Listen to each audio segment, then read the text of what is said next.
Cy'umuryereria nigo serikali hegendete kwigirira umurubiri wo kubwatirana ense ya Kenya nabo igo USA asokorenta barireba Ebola nabo igo kubeka ase ense moyo KOENEKIA buna urero bwomburi go chikoba obo kwambukira okwana mokonyi bo murayi wense Professor KINDIKI nigo enekerio ba Kenya gotatwara oboba KOENEKIA buna buriro obo mburi go chikoba ikerana nyanabo nigarura kubure go chasaba Kenya nyonde kabwate ibimenyerere byoborire ubo abekagwesokya nabo igo gokonyo muri kito Linet Kemunto na robot yorwe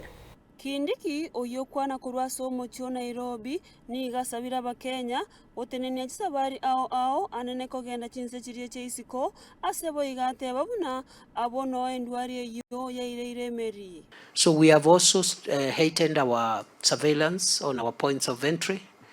We are also encouraging that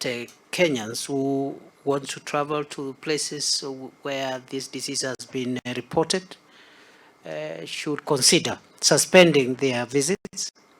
unless it is essentially, it's very, very essential.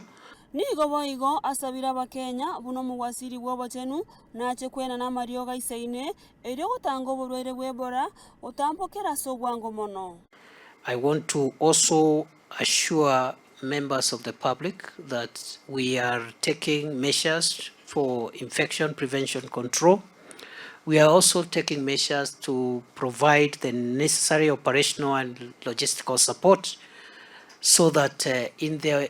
unlikely event of an occurrence of an incident, then that can be taken care of early, because what the Ministry of Health has advised us is that Ebola, risky and dangerous as it is, if it is detected early, treated early,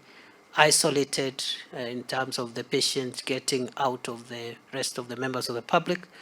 there are very high chances that those patients will survive. Kindiki niga korega gotabuna ewisara yobo chenu wetere serikali nigo batebire buna mbache gosirwa na kubwatirana korwe byombe ao byechinse cheisiko eryo gokonya abakenya bonsi. We are doing this in collaboration with our